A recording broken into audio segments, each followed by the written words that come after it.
세존이시여 해와 달을 능히 떨어뜨릴 수 있고 높은 산을 능히 이동시킬 수 있는 부처님들께서 하신 말씀은 절대로 틀림이 없사옵니다. 하지만 신심을 갖추지 못한 중생들은 세존께서 부처님들의 경계를 설하시는 것을 듣고 이렇게 생각합니다. 어떻게 단지 저 약사 유리광열의 이름만을 염할 뿐인데 그와 같은 큰 공덕을 얻을 수 있다는 것인가?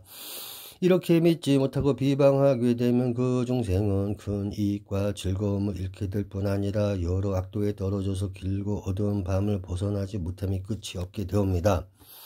부처님께서 아난에게 이르셨다. 아난아, 그러한 중생들도 세존이신 약사유리 광열의 명어를 듣고 지극한 마음으로 수지하게 되면 악도에 떨어지는 일이 없느니라. 아나나, 부처님들의 경계는 참으로 믿기 어렵거늘 너는 능히 수지하는구나. 마땅히 알아라. 이것이 바로 약사열애의 위실력이니라. 아나나, 모든 성문과 독각과 아직 초지에 오르지 못한 보살들은 모든 것을 여실하게 다 믿고 이해할 수 없느니라. 다만 일생 부처보살은 제외하노라. 아나나, 사람의 몸을 받기 어렵고 삼보를 믿고 공경하고 존중하기도 어렵지만 저 약사유리광 열애의 명호를 듣는 것은 몇 갑절 더 어렵느니라. 아나나, 저 약사유리광 열애는 보살행이 한량 없고 좋은 방편이 한량 없고 광대한 서원이 한량 없나니 내가 일겁 넘도록 약사열애의 보살 행운을 말하고 겁이 다하도록 저 약사유리광 열애께서 예전에 행하신 일과 수승한 대원들을 말하여도 결코 다 말할 수 없느니라. 그때 대중 가운데 있던 구탈이라는 보살 마하살이 자리에서 일어나 한쪽 어깨를 드러내고 오른쪽 무릎을 땅에 대어 합장배례한 다음 부처님께 아뢰었다. 세존이시여, 미래세에 어떤 중생이 환난으로 곤욕을 당하고 종병에 시달려 야위고 음식을 못 먹고 목과 입술이 마르고 눈이 침침하여 잘 보이지 않고 죽음이 임박하게 되면 부모, 자식, 형제들과 친척, 친구들이 둘러앉아 흐느껴 울게 됩니다. 그때 그 사람의 몸은 그 자리에 누워있지만 연마왕의 사자가 그의 넋을 이끌어 연마왕 앞으로 데리고 갑니다. 그런데 모든 중생에게는 언제나 중생과 함께하면서 착하고 악한 업을 기록하는 그 생신이 있는데 그가 죽은 이의 죄와 복을 적은 것을 연마왕에게 주면 연마왕이 죽은 이에게 물어 확인하고 지은 바 죄와 복을 계산하여 판결을 내립니다. 이때 병자의 가족이나 친지 등이 그를 위해 약사유리광 열애께 귀의하고 스님을 청하여 이 경전을 읽는 등 법대로 공양하면 혹 그의 넋이 돌아오는 경우도 있습니다. 만일 7일, 22일, 35일, 49일이 지나 그 사람의 넋이 다시 돌아올 때는 꿈에서 깨어난 것처럼 모든 선악의 업보를 모두 기억할 것이요, 업보가 헛되지 않다는 것을 스스로 증명할 것이며 목숨이 닿을 때까지 다시는 악업을 짓지 않을 것이옵니다. 그러므로 신심 있는 선남자 선녀인은 마땅히 약사유리 광열애의 명호를 수지하여 힘이 닿는 데까지 공경하고 공양하고 받들어야 하옵니다. 그때 아난이 구탈 보살에게 여쭈었다. 선남자여, 약사유리 광열애를 어떻게 공경하고 공양하고 받들어야 합니까? 대덕 아나니여, 만일 어떤 환자가 중병에서 벗어나기를 원하면 그 사람은 마땅히 7일 낮과 밤 동안 팔관제계를 지키면서 음식과 공양구들을 힘 닿는 대로 마련하여 비구승에게 공양하고 하루에 6차례 약사유리광 열애께 예배드리고 공양하며 이 경전을 49번 독성하고 49개의 등을 밝혀야 합니다. 곧 열애의 형상 7을 만들어 하나하나의 상 앞에 7개의 등을 두되 각 등의 크기를 수레바퀴만하게 하며 49일 동안 광명이 끊이지 않게 해야 합니다. 그리고 길이가 49척 되는 5색의 비단 깃발을 만들어야 합니다. 또한 여러 종류의 중생 49마리를 놓아주면 위험한 액난을 넘길 수 있고 악귀에게 잡히는 등의 모든 횡액이 없어지게 됩니다.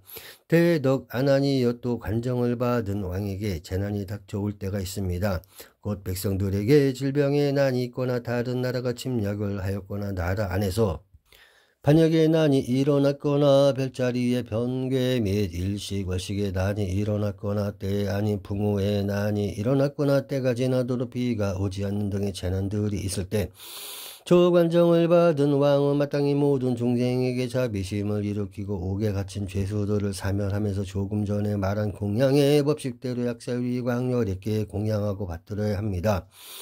왕이 이러한 성군을 심으면 저 약사유리 광열에게서 일찍이 세우신 수성한 대원에 의해 왕의 나라가 곧 안온하게 되나니 풍우가 때 맞추어 찾아들어 곡식이 잘 자라며 나라 안의 모든 백성이 병 없이 안락하고 환희롭게 살게 되며 야차 등의 나쁜 귀신들도 백성을 괴롭히는 일이 없고 악한 모습을 나타내지 않으며 저 왕의 수명과 기력도 더하여져서 무병하고 자제하게 됩니다. 하나니 거듭 구탈보살에게 여쭈었다. 선 남자여 어찌하여 다한 수명을 더 연장시킬 수 있다고 하십니까? 구탈보살이 답하였다. 대덕이여 그대는 일찍이 10개에서 9가지 뜻하지 않은 죽음이 있다고 설하시는 것을 듣지 못하였습니까? 바로 이 때문에 등과 깃발을 만들고 여러가지 복덕을 닦을 것을 권하는 것이니 복을 닦아야만 수명이 다할 때까지 괴로움과 환난을 겪지 않게 됩니다. 아나니 여쭈었다. 9가지 뜻하지 않은 죽음인 구행사가 무엇입니까? 어떤 중생은 병세가 중하지 않지만 의사와 약이 없고 간병인이 없어서 죽는 경우가 있고 혹 의사가 치료를 하였으되 약을 잘못 쓰게 되면 횡사를 하게 됩니다. 또 삼업외도와 요망하고 악한 귀신의 재앙을 부르는 무당이 망령되게 화와 복에 대해 말하는 것을 믿고 두려워하면서 바르지 못한 점괘를 물어 화를 불러들이거나 짐승들을 죽여 신명에게 호소하고 온갖 잡기를 불러들여 복을 청하는 등 어리석고 미혹하고 사땡견해를 따르면서 목숨의 연장을 바라지만 끝내는 이룰 수 없게 되고 마침내는 횡사하여 지옥에 떨어져서 나올 때를 기약할 수 없습니다. 이것을 첫 번째 횡사라고 이름합니다. 두 번째 횡사는 왕법에 의해 죽임을 당하는 것이요. 세 번째 횡사는 사냥을 즐겨하며 돌아다니고 음란함과 수울에 빠져들어 사람 아닌 것에게 종기를 빼앗겨 죽는 것이요. 네 번째 횡사는 불에 타서 죽는 것이요. 다섯 번째 횡사는 물에 빠져 죽는 것이요. 여섯 번째 횡사는 사자, 호랑이 등의 악한 짐승에게 잡아먹히는 것이요. 일곱 번째 횡사는 절벽 등 높은 곳에서 떨어져 죽는 것이요. 여덟 번째 횡사는 독약이나 저주 외의 기도 주문으로 일으킨 시체에게 해를 입어 죽는 것이요. 아홉 번째 횡사는 굶주림과 목마름의 고통 속에서 음식을 얻지 못해 죽는 것입니다. 이것이 여래께서 말씀하신 구횡사이며 이 밖에도 한량없이 많은 횡사들이 있으나 모두를 설하기는 어렵습니다. 또한 아니여 세간에서 지은 선악들을 살피는 연마왕은 중생들 중에서 오욕죄를 짓고 불효를 하고 삼보를 욕되게 하고 군신의 법을 무너뜨리고 믿음과 계율을 깨뜨리면 그 죄의 경중에 따라 벌을 내립니다. 바로 이 때문에 나는 중생들을 온갖 괴로움과 재난에서부터 벗어나게끔 하기 위해 등을 밝히고 깃발을 만들고 방생 등의 보급을 닦을 것을 권하는 것입니다. 그때 대중 가운데 12야차대장이 앉아 있었다. 그들은 궁비라 대장, 벌절라 대장, 미기라 대장, 안저라 대장, 알니라 대장, 산저라 대장, 인달라 대장, 파이라 대장, 마호라 대장, 진달라 대장, 초두라 대장, 비갈라 대장이었다. 각기 7,000명의 야차들을 거느리고 있는 이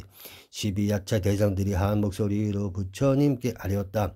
세존이시여, 저희는 지금 부처님의 위신력으로 약사유리 광열의 명호를 듣게 되어 악도에 대한 공포가 완전히 사라졌나이다. 지금 저희 모두는 한마음으로 목숨이 다하도록 불법승 삼보에 귀하옵고 마땅히 일체 중생을 이롭게 하고 안락하게 할 것을 맹세하옵니다. 그리고 어떠한 마을이든 성이든 나라든 한적한 숲에서든 이 경전을 유포하고 약사유리 광열의 명호를 수지하여 공경하고 공양하는 이가 있으면 저희 권석들은 그 사람을 호위하여 모든 고난에서 해탈하게 하고 구하는 것 모두를 얻을 수 있게 하겠나이다.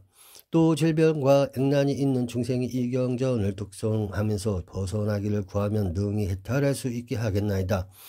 세종께서 야차 대장들을 칭찬하셨다. 착하고 훌륭하도다. 야차 대장들이여, 너희가 약사 유리광열의 은덕을 보답하고자 할진대는 마땅히 중생들을 이롭고 안락하게 하고자 노력해야 하느니라. 그때 아난이 부처님께 여쭈었다. 세존이시여, 이 경전의 이름을 무엇이라 하며 어떻게 받들어지냐 하옵니까? 부처님께서 아난에게 이르셨다. 이 경을 약사 유리광 열의 본원 공덕경이라 이름하며 12신장 요익 유정 결원 신주경 또는 발제 일체업장경이라고도 하나니 마땅히 이와 같은 이름으로 지닐지니라. 부처님께서 이렇게 설하여 마치자 부처님의 설법을 들은 모든 보살 마하살과 대성문 구광 대신 바람은 거사들 천룡 야차 건달바 아수라 가루라 긴나라 마후라가와 인비인 등이 크게 환희하면서 믿고 받들어 행하였다. 이상으로 지극히 성스러운 약사경의 독성을 마치옵니다. 나무 약사 유리광 열의 본원 공덕경. 나무 약사 유리광 열의 본원 공덕경. 나무 약사 유리광 열의 본원 공덕경.